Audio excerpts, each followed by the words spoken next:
voy a hablar por la Sasa del Grupo de Soporte Mutuo y primero hablaré un poco de la introducción, cómo nos organizamos, luego hablará Alba explicando un poco más y terminará Rubén. Entonces, bueno, nosotros nos organizamos de forma autónoma para precisamente politizar el malestar, pero lo hicimos como psiquiatrizados desde el cuidado, ¿no? O sea, partiendo de politizar nuestros cuidados, sabiendo que teníamos que cuidarnos y estábamos en una situación bastante delicada. Entonces, nos interesaba, desde una gran vulnerabilidad, que es la situación de los psiquiatrizados, nos interesaba no acallar la protesta que conlleva la locura, por decirlo de alguna manera, sino precisamente pulirla. Pero al mismo tiempo queríamos desactivar la parte que es de esa protesta que es autodestructiva y que no conlleva una salida colectiva, que es el sufrimiento, ¿no? O sea, la locura la contemplábamos como una protesta social, porque lo es, ¿no? Ya, bueno, nos ponen sobre la pista la antipsiquiatría, pero nos interesaba no mitificar lo que conlleva esa protesta en la medida que es destructiva y no tiene un fin social, ¿no? Entonces sería un trabajo bastante delicado porque la situación es no ya de gran vulnerabilidad, sino de rotura de las personas que están en esa situación. Entonces, por un lado, conlleva un proceso que se sabe largo, que es dificultoso, pero que al mismo tiempo tiene que ser de ir poco a poco reconstruyendo en un sentido colectivo lo que es un malestar que tiene una peculiaridad muy individual y está tallado a escala individual, ¿no?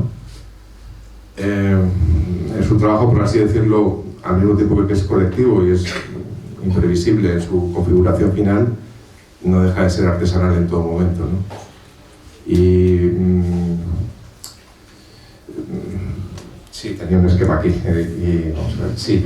Nos interesaba efectivamente el desarmar el sufrimiento, desmontar el sufrimiento porque obviamente no queremos sufrir, ¿no? Nos parece bien lo que tenga de protesta el malestar, pero no queremos caer en la autoinmolación y en una serie de conductas destructivas que no llevan a nada colectivo.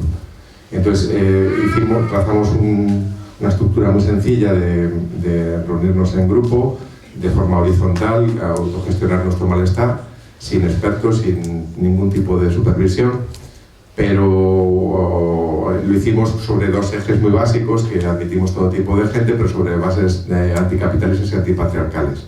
Pero no de una manera, no es una invocación retórica, sino que tenía un sentido bastante estudiado, porque esa práctica tenía que ser efectivamente antipatriarcal, tenía que aflorar lo que ha dicho la compañera, ¿no? de esos cuidados que están silenciados. Nosotros los explicitábamos, o sea, era así. Además, las personas que han pasado por estos procesos o que están en estos procesos realmente están en una situación de una gran dependencia del cuidado, y sobre todo del cuidado, incluso no a través de la palabra misma, sino que la palabra aflora después, sino que es más bien el cuidado corporal. O sea, se pone primero el cuerpo para ayudar a un compañero cuando está en una situación de mucha dificultad, ¿no? Entonces, pues, transitando desde ese cuidado más elemental hasta ponerle palabras a lo que es el malestar, expresar ese malestar y hacer de ese malestar algo colectivo, no individual. Eso es lo que nos propusimos. Entonces nos reunimos, establecimos una equiparidad para la forma de reunirnos, tenía que ser en círculo para vernos todos, para estar todos en la misma posición. Establecimos esos círculos de grupos de la misma situación, autogestionados desde la horizontalidad, y luego pues con el tiempo pues ya pasamos a una estructura más compleja, que nos buscamos aliados dentro del campo de la salud mental, bueno, lo que se llama salud mental, que sabemos que no es que esté la mente por un lado y el cuerpo por otro, ¿no?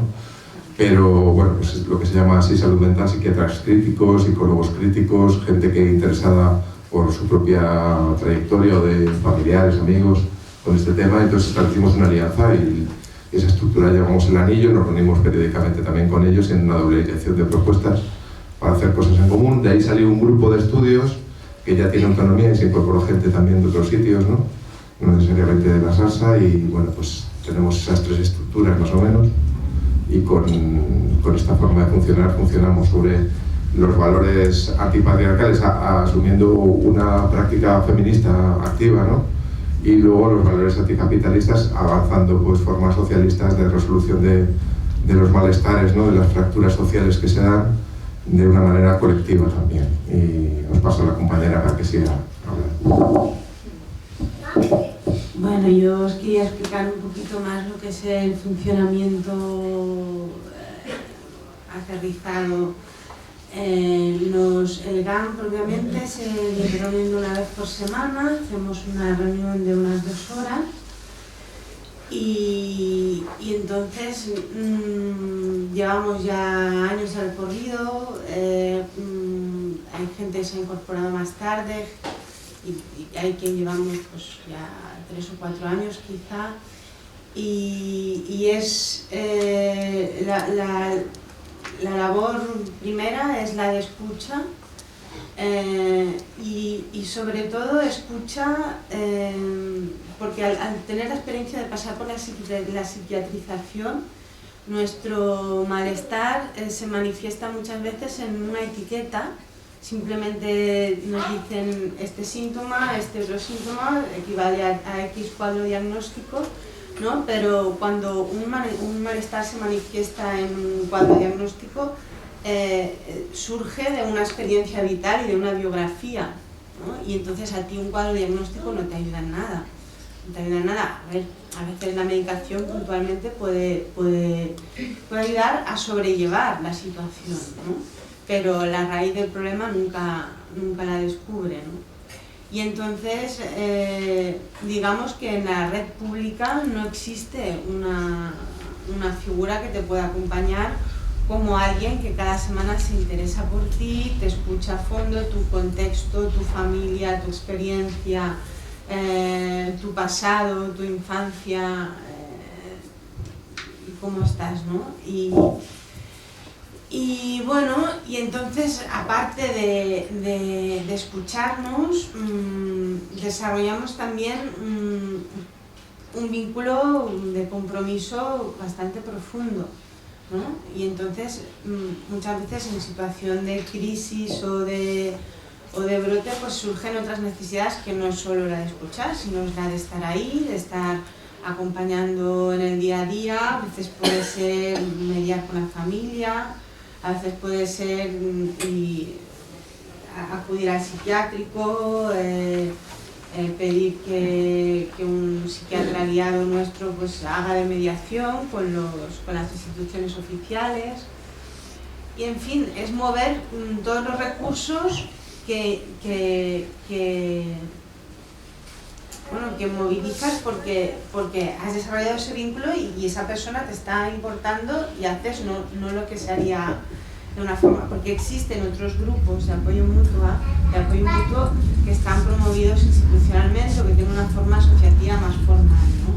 Pero no se promueve este tipo de implicación hasta el fondo para entendernos. Entonces sí que se hace la labor de escucha, pero después cada uno, lo que suele pasar es que cada uno después va a su casa y sigue con su contexto, con su situación, con sus problemas y ya, ¿no? Y nosotros aquí intentamos poner pues toda la carne en el asador que podamos para ayudarnos los unos a los otros. Bueno, pues, si alguien necesita salir de su casa, porque a veces tristemente, pues a veces el contexto familiar es uno de los inputs que agravan la patología, bueno, que agravan el sufrimiento, pues tengamos medios o no tengamos medios, por lo menos nos rompemos la cabeza a ver cuáles pueden ser las soluciones, ¿no? Intentamos buscar soluciones conjuntas. Y bueno, pues básicamente creo que esto es lo que explica más o menos lo que nos define el funcionamiento como grupo.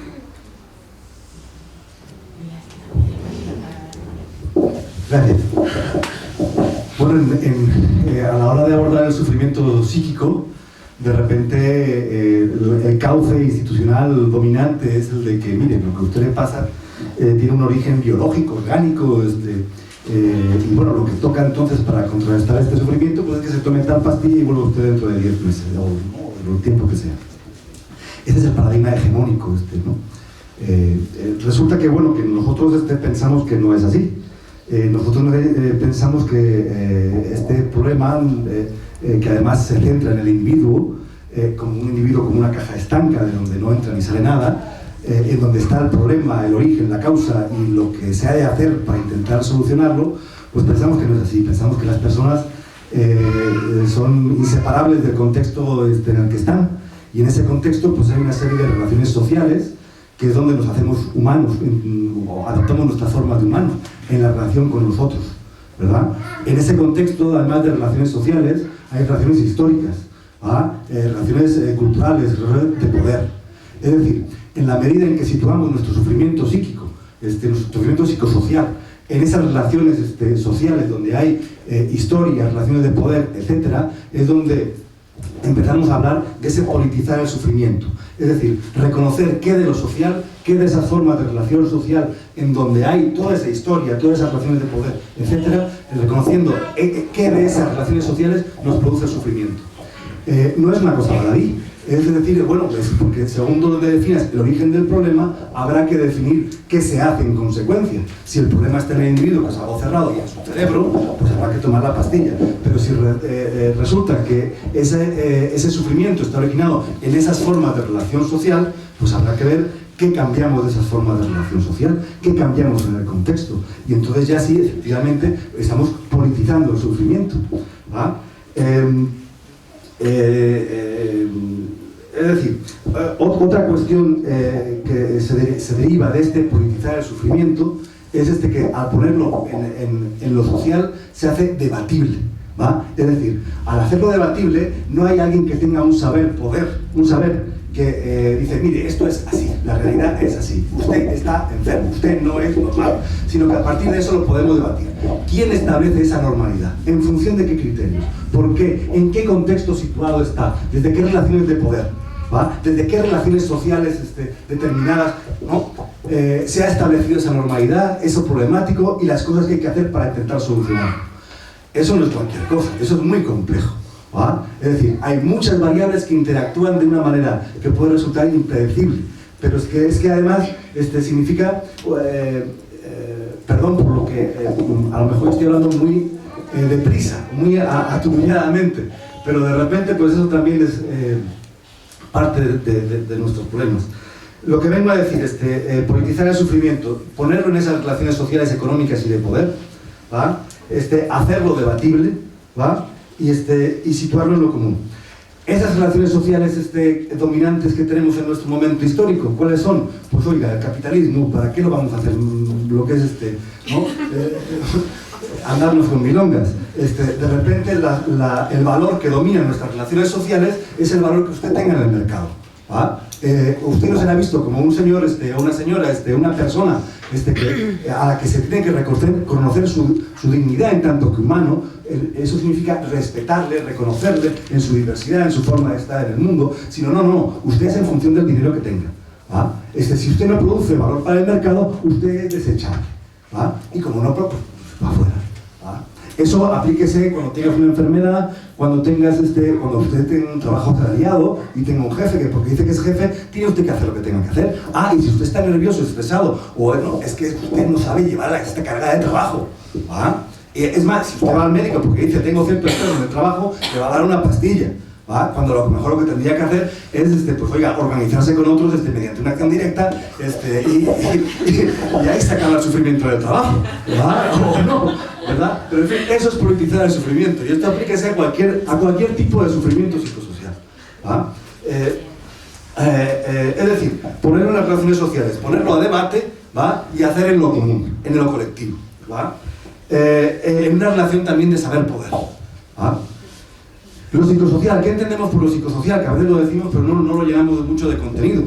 Pues nuestros afectos, ¿va? Nuestro miedo, nuestro deseo, ¿va? Nuestras cuestiones de cómo nos vemos a nosotros mismos, es decir, nuestra identidad, nuestra manera de vernos en el mundo, de mirarnos ante el espejo, la manera en que vemos el mundo, es decir, lo cognitivo, ¿vale? Lo que vemos que está bien, lo que vemos que está mal, qué es lo normal, qué es lo natural, qué es lo que tiene que ser como debe ser, ¿vale? Y lo que hacemos, nuestro comportamiento. Y todo eso no solamente como seres individuales, que también somos, sino como seres individuales, personas que estamos en un contexto en donde hay esas formas de relación social atravesadas por formas de poder. ¿Va? Antes hablábamos de la invisibilización, el silencio. ¿Qué montones de cosas no habrán pasado aquí? Porque, verá, en el capitalismo, además de inducir tus formas de deseo, lo que vas a desear, lo que has de elegir, ¿va? Las formas en que hay que comportarse, también aquellas personas, aquellos grupos que no se comporten de manera funcional a ello, van a sufrir una violencia represiva, ¿va? Y eso aplíquese a toda una población. ¿Va? Y piensen, por ejemplo, en la guerra española que hubo contra el fascismo, ¿va? Y del millón de muertos, ¿va? La pedagogía del millón de muertos que decía Santiago Albarrico, ¿va? O piensen en los 100.000 que todavía están en fosas comunes, y todo el silencio que ha habido a ver todo eso, porque todo eso es lo que cimenta nuestras relaciones sociales actuales.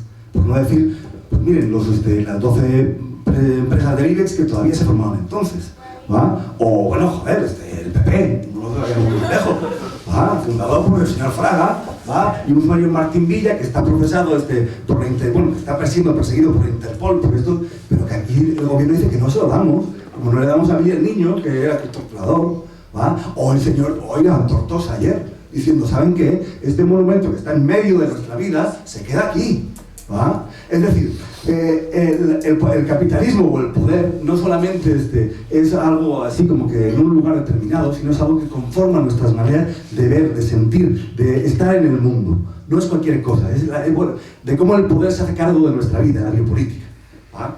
Entonces, claro, para ir breve, ¿va? Una parte de las preguntas que nos hicieron para hablar de todo esto era de cómo este sufrimiento psíquico, porque oiga, intentar vivir a la contra, es decir, a la contra de lo dominante, intentar vivir la propia vida según los propios valores, de intentar tener una vida digna de ser vivida, no es cualquier cosa. Vamos a tener un montón de fuerzas que nos van a intentar conformar de otra manera, conformar en el sentido de dar forma y de que nos resignemos a ello, ¿va? Entonces, tenemos una carga encima fuerte, ¿va? Más allá del impacto psicosocial que tiene la represión política o la guerra en nuestros seres, ¿va? Y ahí tendrán todos ustedes muchas experiencias, si han estado en estos últimos 4 años en Barcelona, con la represión a la vida y con lo que está viendo, ¿va? Seguro que han tenido mucho miedo, seguro que se han planteado si estaban haciendo lo correcto o no lo estaban haciendo, seguro que alguna de gente de su familia, si bien intencionada, le ha dicho no te metas en líos, ¿va? Etcétera, etcétera, etcétera. Y eso parece normal, natural, es normal. No, eso está relacionado con todas esas formas de relación social históricas y de poder, ¿va?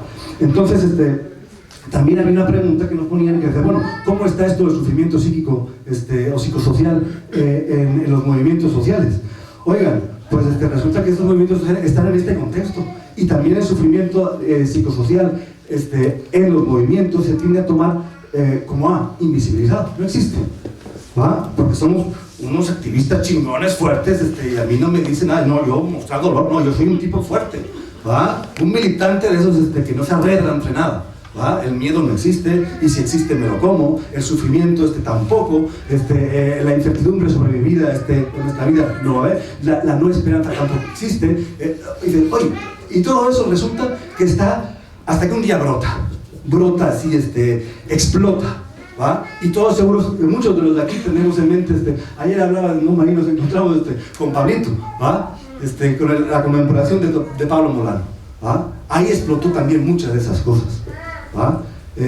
Pero se trata de reconocer ese sufrimiento, su existencia, y desde ese sufrimiento afirmar la vida, ¿va? Pero la vida que queremos vivir, la vida que es digna de ser vivida por uno, en donde estaremos respetados, en donde entraremos, que tenga un sentido para nosotros, ¿va? En donde podamos exactamente, disculpen que sea reiterativo, vivir la vida digna de ser vivida para todos y cada uno de nosotros, ¿va? Eso no es cualquier cosa. Y eso en un sistema capitalista no lo podemos hacer, ¿va? Porque no hay ese respeto. Somos valor de mercancía, somos carne de ese negocio, ¿va?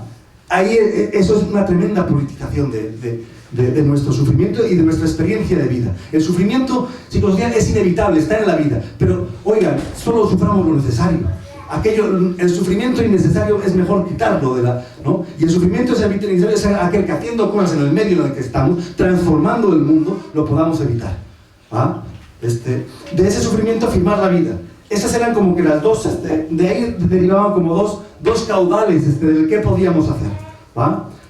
Uno era el significado, el sentido, el dotar de un sentido profundo. Decían que esto va en serio, esta es nuestra vida, se nos escapa cada día. Hay que subir el listón, pero igual hay que subir el listón aportando profundidad de sentidos a nuestra existencia. Y esos los tendremos que dotar de tiempos y espacios para poder hacerlos.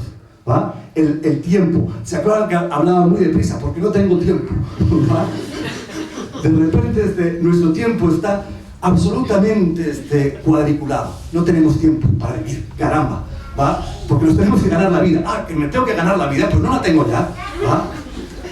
No, oiga, tiempo y espacio para reflexionar sobre nuestro espacio de vida. Sobre nuestros sentidos, significados que le damos a él. Y esos significados se hacen con los otros, encontrándonos con el otro, con el diferente, con el igual, con todos. Y hablar, significar, dotar de sentido. Para ese encuentro con el otro, además de ese espacio-tiempo, hace falta otra cosa que nos va a hablar la Clara, la empatía. La empatía radical. Porque ante este desastre, decía el filósofo, ¿no? ante la luz de la barbarie, la empatía se hizo condición de pensamiento, para que no vuelva a suceder. La empatía con el otro, radical, para que nuestras maneras de pensar, de hacer, de estar, de ser, de sentir, se entrelacen en esa complejidad para hacer nuestra vida como individuos, pero también como ese mundo que hemos de construir para ese porvenir de los que vienen detrás de nosotros, porque somos historias, somos de los que vienen y somos de los que van. Y esa empatía radical, convertirla también en amor. El amor como fuerza, como energía emancipatoria, como base sostenedora de esas formas de relación social, en que reconoces al otro, reconoces su valor como en tanto que humano, y en tanto que humano igual y respetando materialmente eso que merece como ser humano, es decir, el cuidado de su cuerpo, de su salud, de su atención, de su tiempo, de todas esas formas de relación social, hacerla forma de hacer política. El amor como forma de hacer política. Eso solo se puede hacer, en el otro y en la igualdad. Y eso significa que nos dotamos de nuestra propia ley, en autonomía. Y desde nuestra autonomía, de tomar nuestra vida en nuestras propias manos, afrontar nuestro sufrimiento, y construir nuestros mundos donde sean, pues donde podamos vivir dignamente, caramba, nosotros todos, porque ya no hablaremos solamente del uno, o la una, sino del nosotros, de los muchos nosotros que somos, Entonces esa es nuestra apuesta política, desde nuestra situación, desde lo que somos, de lo que podemos ser, de lo que queremos ser, de lo que fuimos, de nuestro futuro, desde ahí, amor en autonomía y con sentido. Y desde una empatía radical, politizando el sufrimiento. Muchas gracias.